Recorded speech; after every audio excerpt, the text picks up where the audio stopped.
Welcome to the Reinvention Show with your host, Carol Wayne. Today, Carol's guests are Marisa, Pierre, and in the hot seat, Martha Christie. I'm your producer, Keith Vachon, and now your host, Carol Wayne. Hey there, thanks Keith, and welcome to the Reinvention Show, everyone. On today's show, we are talking about reinventing your mindset. And as Keith said, we have celebrity therapist Marisa Pierre with us, and in our hot seat, coming all the way from Scotland, Martha Christie. So reinvention is a journey, and sometimes it can be a little bit messy. And I know for myself, when I was going through my last reinvention, I had a pity party for a while when my business went south in 2009. And I realized that it was me that was causing me to be where I was. One of the things that I did was I decided to make fun of these four little darlings, as I call them, the quadruplets of discontent, which were keeping me in my pity party. The first one, what I did was I got cartoons made just so that I could make fun of them. And the first one is called Victim. And I think Keith's going to put up a picture of Victim so we can see what she's like. She's the person who says, I can't do it. I'm not good enough. I just don't have the ability. I don't have the money. I don't have, she's just feeling sorry for herself and saying that she's a victim the whole time. And yeah, I don't know, maybe you can relate to that with your own reinvention. The next quadruplet of discontent, one that comes up for me every once in a while, even still, is saboteur. And saboteur is going to keep you away from your goals. You know what you want, you're going there to get it, and your saboteur just comes up and says, you know what, I'm not going to do that today. You got to keep an eye on saboteur. Now, hypocrite. Hypocrite is a difficult little darling. She is going to keep you away from your core values.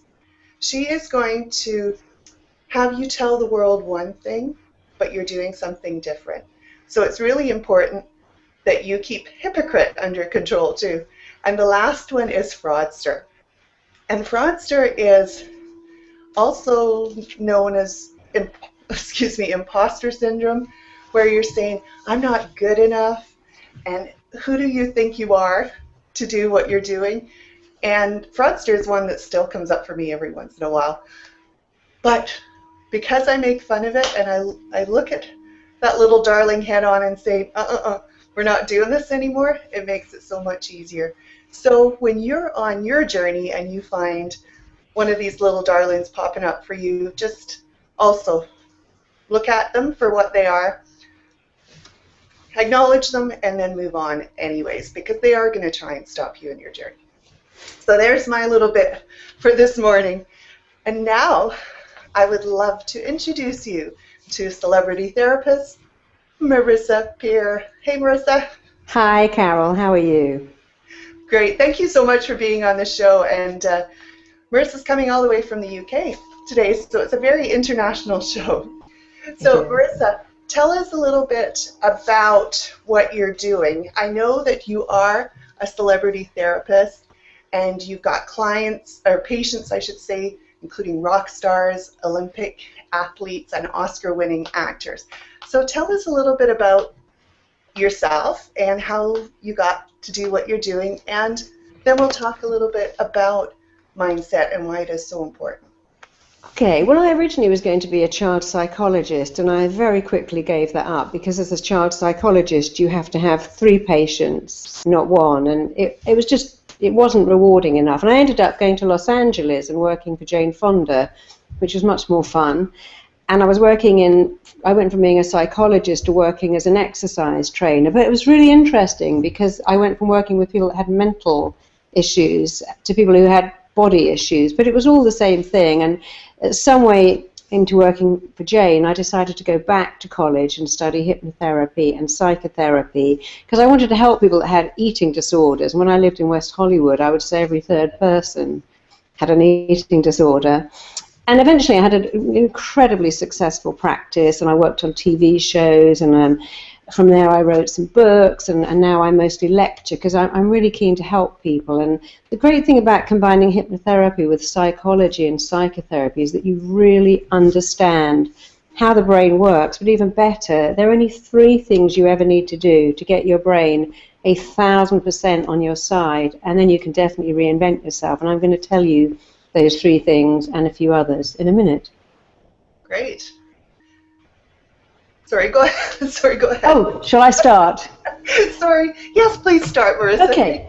So if you want to reinvent yourself, people think because I'm a psychologist that the mind is a very complex organ. I promise you it isn't. You only need to know 3 things about your mind. First of all, your mind does exactly what it really thinks you want it to do. And if you want to do what you want to do, you've got to be very specific in how you communicate with your mind. Because the second thing about your mind is that it responds only to the words you say and the pictures you make in your head. So if you say things like, oh God, this workload is killing me, or I'm dying under my accounts here, or I'd give anything not to do that presentation next week, because your mind responds only to 2 things, the pictures and the words. If you say, God, I'd love a week off in bed, or I'd give anything not to have to go to that meeting, your mind's like, here you go, flu. Now you got your week off in bed. I've listened to exactly what you said. When I had to give my first ever book presentation, the first book I wrote, to hundreds of journalists, and I wanted to do it, I woke up that day with the most excruciating migraine, and I knew I must have been saying this, oh God, I don't want to do it, or I'm so nervous, or I wish I hadn't agreed to it, because my mind's like, let me get you out of this. But of course I couldn't get out of it. I had to turn up with a really bad headache, and as it happened, I did it, and the headache went away. So your mind does what it thinks you want it to do. It responds only to the pictures and the words, but that's great news because you can change those at any time. It will do everything in its power to move you towards pleasure and away from pain, and it will do way, way more to avoid pain, and it loves what is familiar. And you've got to learn to make what is familiar unfamiliar. So let's start with the language you use. If you say things like, this is a nightmare, having to deal with this client's a nightmare, or it's torture having to present to that company, or my boss is killing me, or I'm dying under the stress, or this stress is killing me, you're telling your mind every day you don't want success. And you have to change those words to, my boss is a challenge. This workload is a challenge, but I can cope. My boss isn't easy, but it's okay, I'm brilliant at my job, I can deal with him. Yes, I've got a lot of paperwork, but I can sit down and I can get through that paperwork.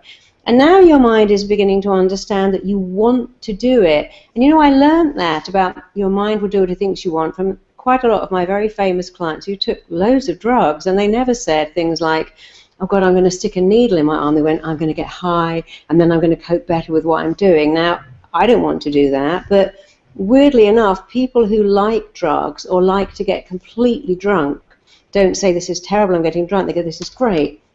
I now feel numb. And so, of course, your mind does what it thinks you want, and you've got to be very, very careful about making your mind know. So when I wrote my first book, the first day I had a clear day. Someone came and took my little girl away because I was a single mother. And I've had an overwhelming desire to first straighten up my sock drawer and then make sure all the forks were facing the right way and then do anything as well, because I kept saying to myself, I don't really want to do this. I should be out on a Sunday with my friends.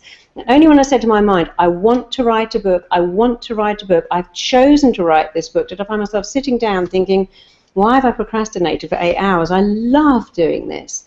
And to this day, I always say to myself, I love this. Recently, I got asked to go on a TV show at the very last minute to comment on something. And I sat down, they put the mic on. As the camera came on, I thought, why on earth did I agree to do this? I don't want to do it. And I knew I had 30 seconds. So I kept saying to myself, I love this, I'm brilliant at what I do. This is fantastic. And then the camera zoomed in. I did the piece. It was absolutely fun. I don't know why I made myself think I didn't want to do it. But I had a choice, and when you have a brilliant brain, as all women have, you have a choice. Rationalize why you feel so bad, or talk yourself out of it. And if you're presenting to people as part of your job, if you're selling, if you're pitching, you have got to keep saying, I love this, I love it, even if it isn't true. And actually, I learned that as a trainer, because when I was training women for Jane Fonda to work out, the women who went, oh, I hate this, oh, this bit's painful, I don't like this, wouldn't come back, are the ones who said, I love it, my body loves these crunches, even when it didn't, found that that worked. So your mind is very geared to move you towards pleasure and away from pain. And if you link pain to work and pleasure to having a day off, you've got to reverse that. You've got to tell your brain you love what you do, even if it isn't true, because funnily enough, it becomes true. It's like running. Nobody thinks, yay, strapping on my running shoes at 5 in the morning in the dark and going for a run. But actually, if you do it enough, you start to love it. And then you start to want to do it, because the mind loves what is familiar. You know, when I was growing up as a child, I didn't have an ensuite bathroom. I didn't even have central heating. But now that is so familiar to me, I can't imagine living without it. Once you start to turn left on a plane, I mean, I turned right on a plane for 25 years. I didn't know anything else. But now I've learned to turn left. I really don't want to turn right again. You can make anything familiar, and the mark of successful people is that they make the unfamiliar familiar, and they make the familiar unfamiliar. And I learned that from some of my female clients who only went out with men that treated them very badly, and then occasionally they'd be too nice when they go, he was too nice for me. And I'm like, well, how can anyone be too nice? And what they were saying is, I was brought up with a father that put me down and didn't give me anything. When I meet men, the kind of man who's going to take all my money and treat me badly, I feel familiar. He's comfortable to me, and I go with that. But a nice guy, I run a mile. Like, yeah, but you just have to sit with that, and you have to change that. And I went out with enough men who had damage tattooed across their forehead until one day I thought, you know what, I'm going to make myself like the kind of guys I don't like. And now I'm blissfully, happily married to one of those very guys I would never have gone out with before, because I made what was unfamiliar, a nice guy, familiar, and I made what was familiar, the nutters and the damaged ones, completely unfamiliar. And I really recommend, in any area of your life, if you haven't got what you want, communicate differently with your mind. Make the familiar unfamiliar. Make sure your mind knows that you really want this. You want to work 12 hours a day to get to where you want. Make sure you link only pleasure to doing that, and make the words and the pictures, good words and pictures. And the other thing I learned, because, you know, I'm incredibly lucky, I was voted Best Therapist of the Year over and over again, and because of that, I get flown out to work with rock stars all over the world and CEOs and people who are at the top of their game. And I learned that people at the top of their game, they only do 4 things differently to people who are not at the top of their game, and anyone can pick up those 4 things. I'm going to share them with you. The first thing is, people who succeed will do what they absolutely hate to get to where they want to be. So one of my clients is a very, very famous drummer in a rock band. But when he was starting out, he was auditioning to be a drummer, and he had a wife and 2 children and no money. And the only way he could go for auditions was to work as a taxi driver at night and to work in McDonald's. And he took this job in McDonald's. And when he told all his friends this story, he took this job, he hated it. Within a week, he got a call back to say, oh, you know that band you auditioned for 2 weeks ago, you've got the job and now you're the drummer. And of course, now he's a multi-millionaire. But when he tells people, I worked as a taxi driver and in McDonald's during the night to keep my days free to audition, they'll go, I'd never do that. I'd never do that. I said, yeah, but you're missing the point. He was prepared to do what he absolutely hated to get to where he wants to be. Sometimes I have clients who come in and go, I want to be a famous movie star. But I can't go for auditions. I can't do rejection. I'm like, well, you can't be a movie star then, because you have to be prepared for rejections. You know, I have clients who are supermodels, and sometimes they walk down the street or they get out of their limo. My neighbors go, oh my God, you know, why were you seeing her? I mean, she's perfect. How's she got any problems? I'm like, yeah, but supermodels are in a business of rejection. They have to be prepared too to go for auditions and to be turned down, to be replaced. You might get a campaign for L'Oreal one year, and the next year they've got someone younger and prettier and taller and thinner than you. So you have to be prepared to do what you hate, and not only that, you've got to be prepared to do what you hate first. So one of my clients, who was also very famous, was very, very overweight. And it was actually part of his identity that he was overweight. And then he decided that actually he had to be thinner, slimmer. But he couldn't go to a gym. He couldn't have a trainer because his brand was, I'm a happy fat guy. I love being fat. Everyone loves me being fat. So what he did is he got up at 5 o'clock in the morning in the pitch black and ran. And he never woke up and went, yay, it's 5 o'clock, it's pitch black, I'm going running, and I'm morbidly obese. He hated it, but he wanted to be thinner. So he did what he hated, and he did it first. If you have to fire someone, if you have to have a difficult talk, so you've got to call someone and ask for a loan, if you've got to pitch an idea, do the things you hate first. When I was first writing my books, I decided to ring up a journalist every single day to say, would you like to write about my book? I was very lucky. The first one said, yes, please. The second one went, no, I don't want to write about you. I don't want to write about you. But that's the next thing about successful people. They get just as rejected as people who don't succeed, but they come back. So do what you hate. Be prepared to do what you hate. Do what you hate first. If you hate working out, go first. If you hate confrontations, do them first. And be prepared to come back from rejection. You know, I worked with Luther Vandross long ago on a show, and people said, you know, he's an overnight success. And he said, you know what, I sang jingles for Kentucky Fried Chicken for 12 years. That's a bloody long night, 12 years. They get rejected, but they come back. So those 4 things aren't hard to incorporate.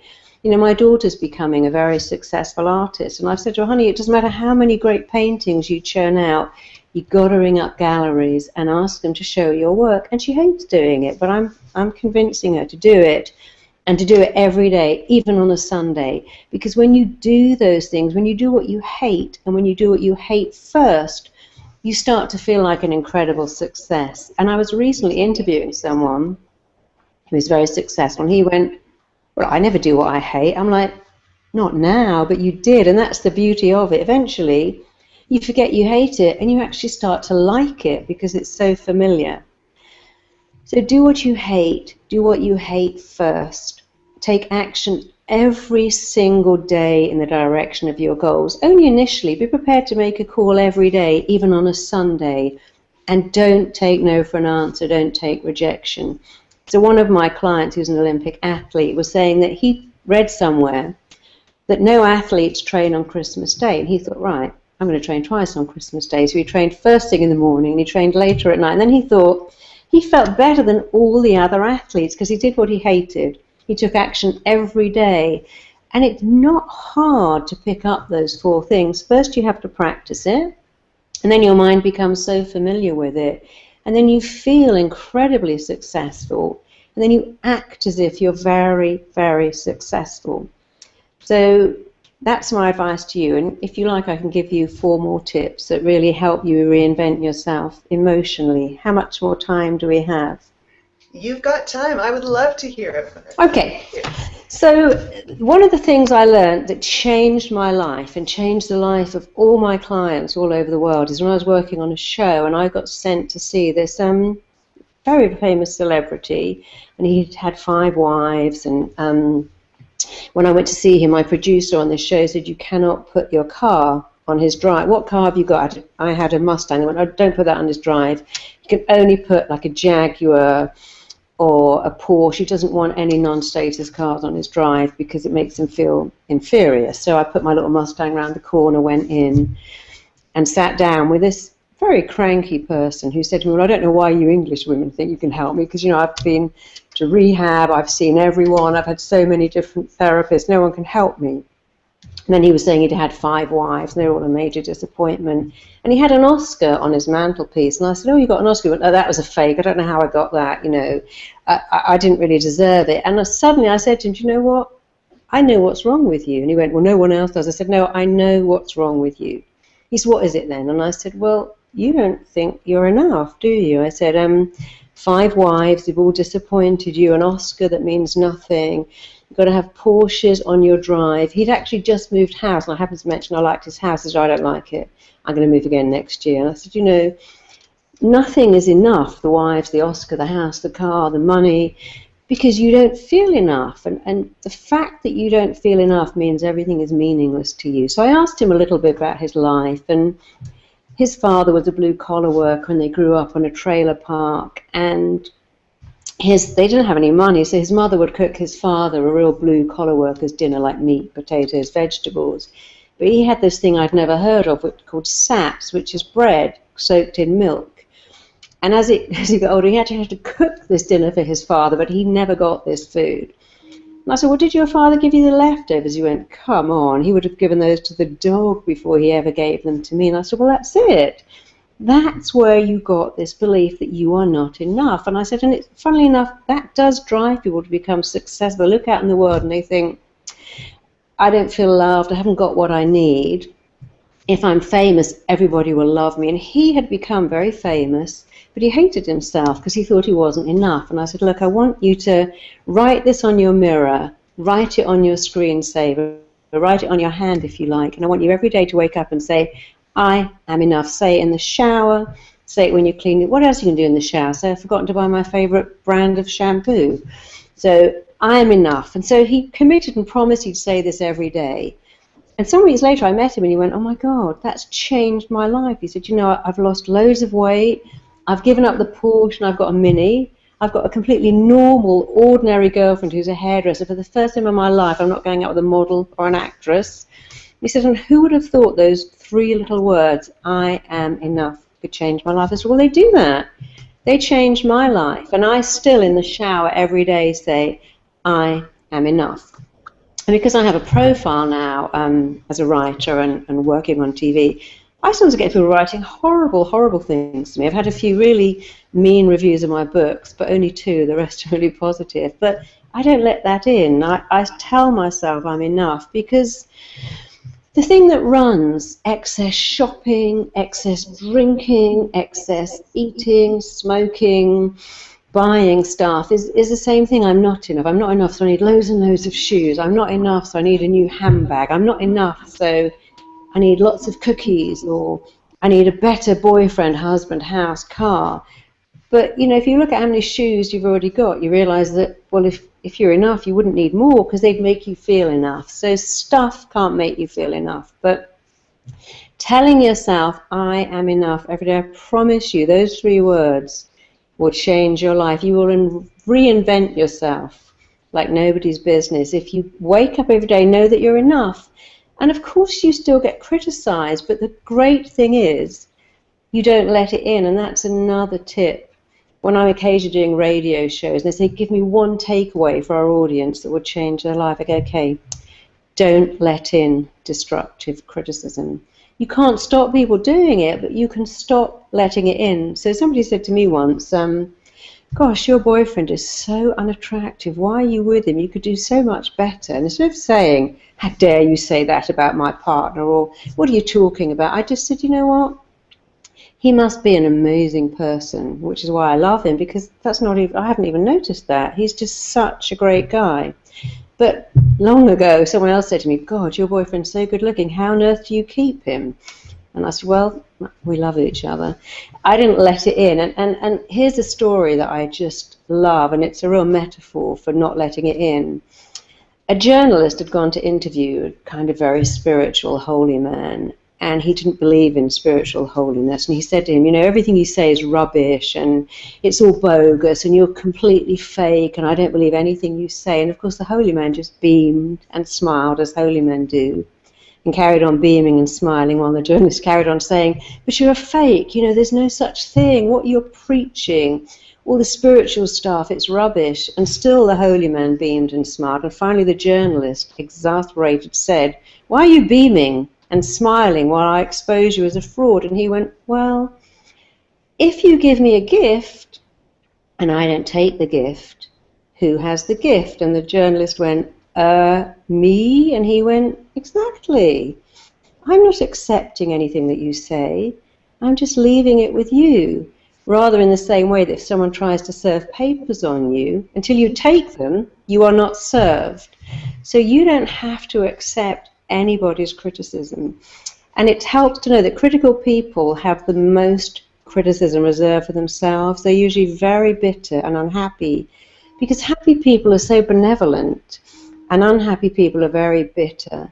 And once you learn that it's all about them, they're just expressing to you their own dissatisfaction, you learn not to let it in. And that's a wonderful thing.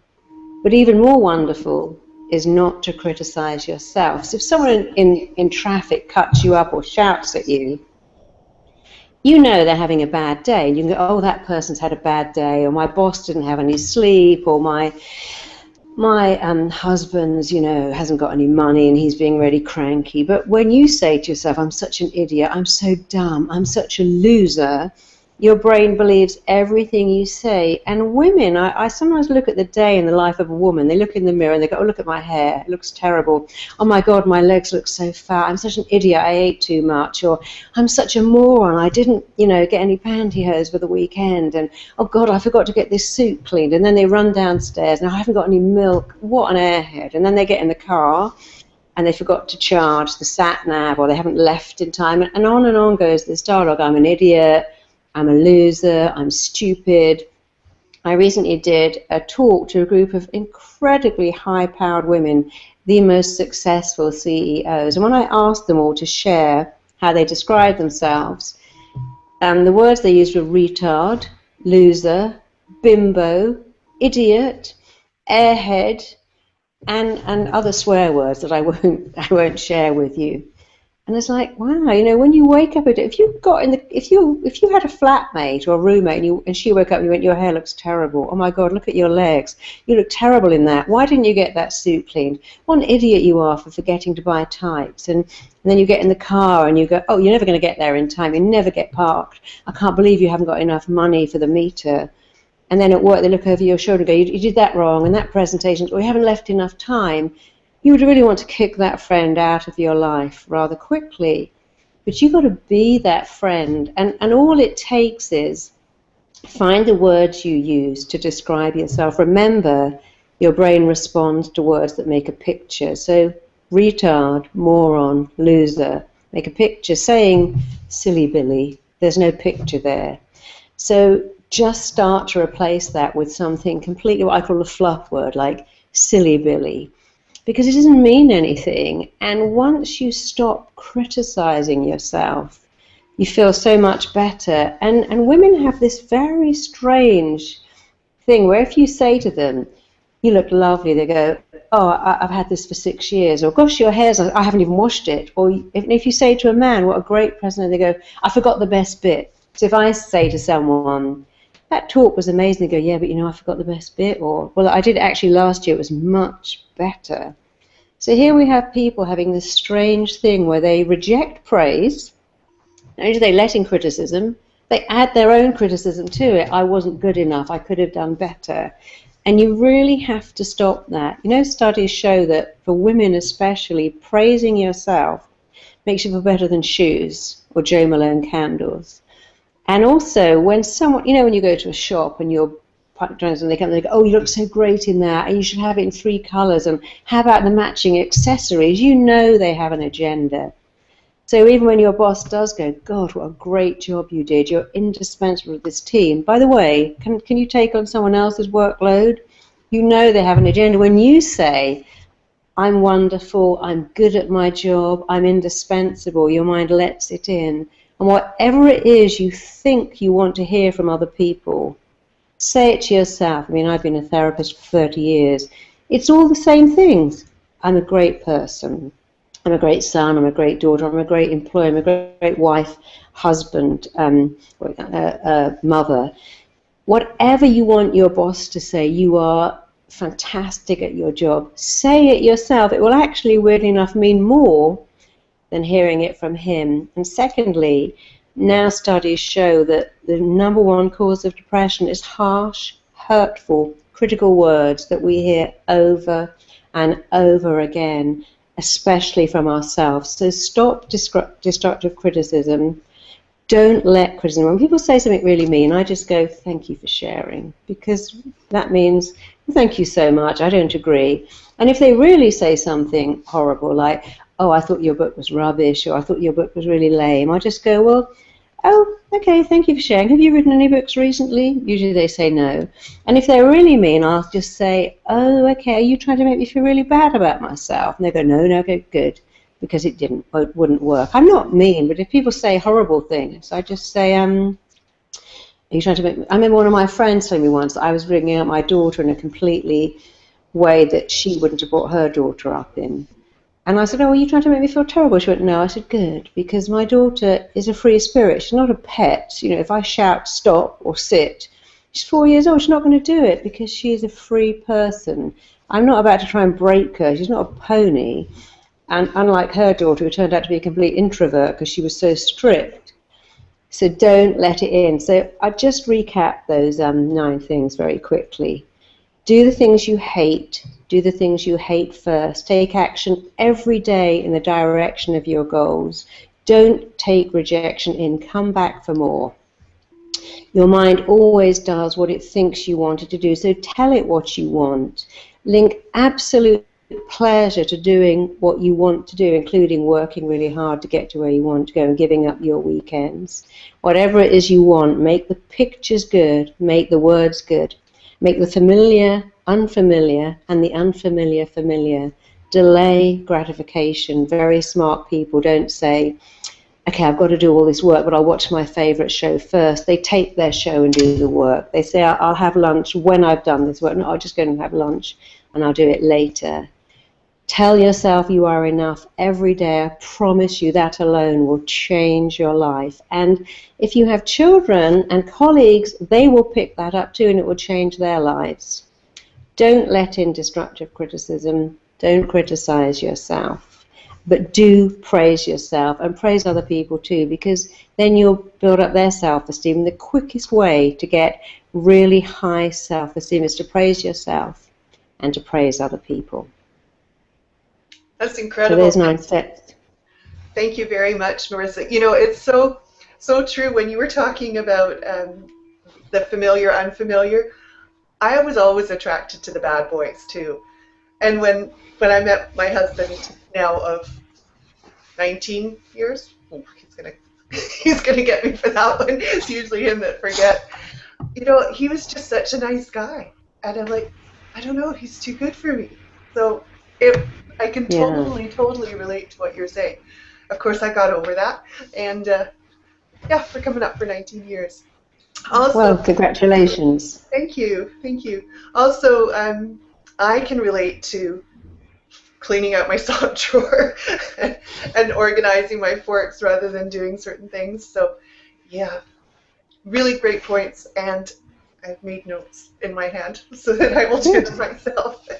So now... Thank you. And now what we're going to do is we're going to talk to our hot seat guest, Martha Christie. Hey, Martha. Hi. So how are you doing? I'm doing great, Carol. Thanks for having me. And hi, Marisa. Hi, Martha. So, Martha, did you resonate with anything that Marisa was saying, or everything that she was saying? Believe it or not, I was literally resonating with absolutely everything that Marisa was saying. I have beat myself up. I have been in the wrong relationships. And like you, Carol, it's like everything has just sort of turned everything around. And I did some of the things that you've said, Marisa, about the familiar and unfamiliar and things like that. And it's turned around for me. So yeah, it's been good. Great. So let's tell everyone why you're on the hot seat today, Martha. Okay. The reason that I'm in the hot seat today is because at the moment I have a client intake, and I run just a small boutique business. I like to keep it that way, but I'm finding that I'm spending a lot of my time in my business rather than on it. I don't want to bring in other team members because that goes against what I'm about. But I'm finding myself working more and more hours, and I'm spending less time with the family. I'm more than happy to put in the hours for the business because I absolutely love what I do. I could spend all day in the business, evenings and weekends, but my family's starting to suffer now because I'm working late into the evening and sometimes on the weekends. So I'm finding it difficult at the moment to find that that perfect work-life balance. So And that's why I'm here today. She's all yours, Marisa. Okay, so the biggest problem for women who are doing what you do, that they're working too many hours, they haven't got enough hours at home, and that's their reality, but it's the guilt. They feel so guilty at work that they're not with their children, that they can't commit 100% to work, and then when they're with the children, they're always thinking about, I've got to do this and I've got to do that. So when you're at work, someone said to Picasso once, Michelangelo, Picasso, how are you a great painter? When I walk in my studio, I leave Picasso at the door.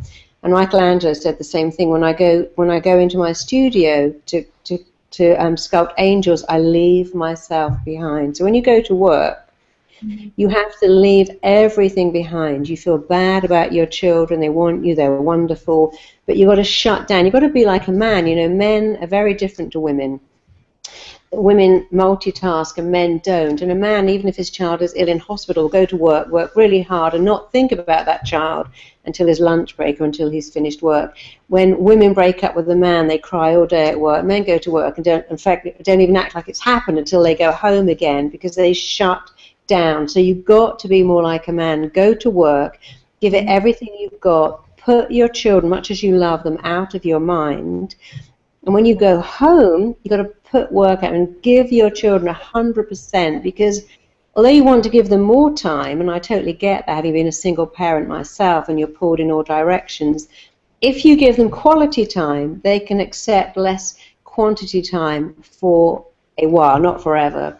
So you have to, when you go to work, leave mummy at the door, and when you come home, leave businesswoman at the front door, walk through the door, be mummy, switch off your phone if you can, don't go on your BlackBerry, give yourself 1,000% to your children, because although they will mind you not being there enough, often when we are there, we're doing the laundry and we're on the phone and we're not there anyway. So if you are 100% with them when you're with them, they will be absolutely fine about you not being with them, and you will be better because you won't have this guilt where you can't do anything 100% because you're being pulled in all directions.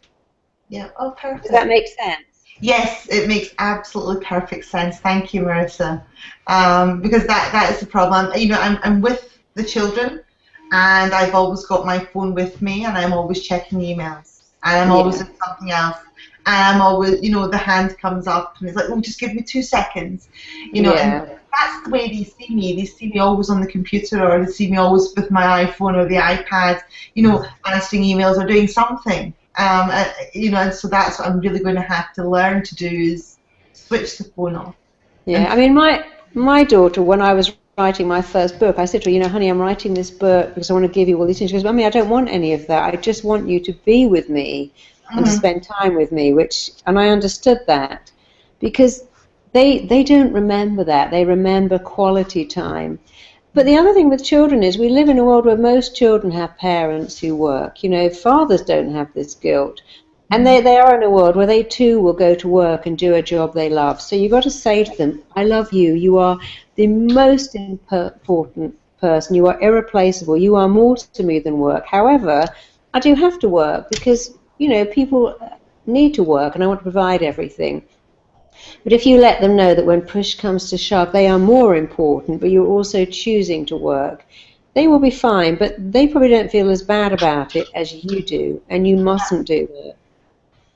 Right, thank you. Martha, I was in the same boat. Now my children are gone, but I was in the same boat as you were too.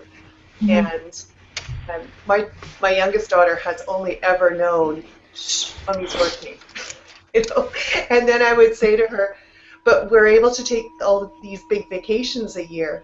And I thought I was doing okay. But just recently, she's now 18, she just said to me, you were never there. And I was, I got my back up and I was always there. I was working from home. I was always there. And she goes, yeah, but you weren't there. Yeah. I mean, it really, I'm getting emotional just talking about this right now, but I agree completely with what Marisa is saying about switching it off, and it is really hard to do. Yeah, yeah. To do it. And Yeah, so when you're, sorry, my son's when, 14 and my daughter's 8, so it's, it's sort of, they're at that age where they are starting to notice things, and they do make, like little comments of, oh, mummy's always on the phone. So, that's why sometimes it's good to get out of the house, just to go somewhere else without them. Even if you're just going for a picnic or for a walk or going to the cinema. With my daughter, I used to try and, go out and we'd get our nails painted or we'd just paint them or go for a swim. If you can do something with them which doesn't involve the phone and doesn't have to be expensive, like going for a swim or even a run. I mean, my daughter, I took on all these foreign holidays. The thing she remembers most is when we picked blackberries and made jam. She said that was the best day of her life. I'm like, we went on Concord to see Father Christmas. Doesn't even remember that. We went on these amazing holidays in Hawaii, but she remembers picking berries and making jam as the best day of her life because they don't actually even care if you spend money on them. They want simple things. So I would suggest that at least once a week, do something out of the house, because I know how tempting it is. I also work from home to just check one email or answer one call. But in the swimming pool, you can't answer a call. In the cinema, you're not going to answer a phone. So take them somewhere where you can 100% be with them, even if it's just for a couple of hours. Yeah, yeah. I mean, I was actually, just when you were saying at the cinema, I actually took my daughter and her friend to the cinema yesterday. Saturday.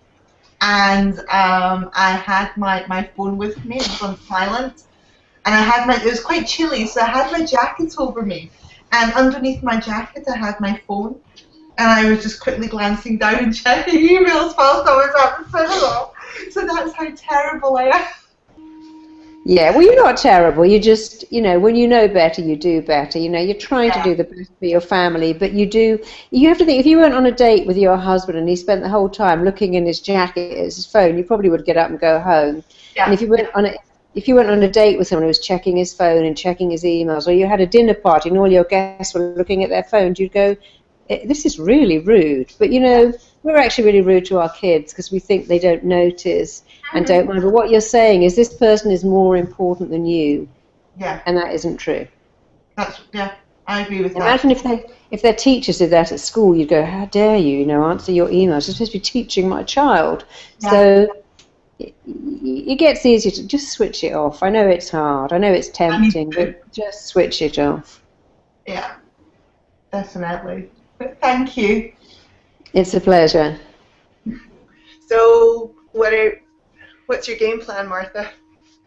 Oh, my game plan is to switch my phone off at the weekends. Definitely the weekends, switch my phone off, and have that quality time with children. Of an evening where I may be finding it difficult. I'm finding the pull of my laptop too much. Then obviously I need to have that couple of hours quality time. There's time afterwards when children go to bed. I can always pick up then. So if an email doesn't get answered straight away, it's not that much of an emergency. And I can sort of switch off and or go to my bed at a decent hour instead of sitting at 2 o'clock in the morning answering emails. Which I am guilty of. Yes, I know you are, because Martha and I know each other, and I will email her, and she will email back at 2 o'clock in the morning. So, yeah, it's setting those boundaries for yourself. It's really important. Yeah. And, I'll hold you to task, because if I get a response back on the weekend or at 2 in the morning. And also for your clients, it isn't a great thing to answer emails at 2 in the morning, because they think you're desperate. If you're answering emails on a Sunday afternoon at 2 o'clock or on a Saturday at 1 a.m., they think, well, this person doesn't have a life. Successful people say, I'm not available now.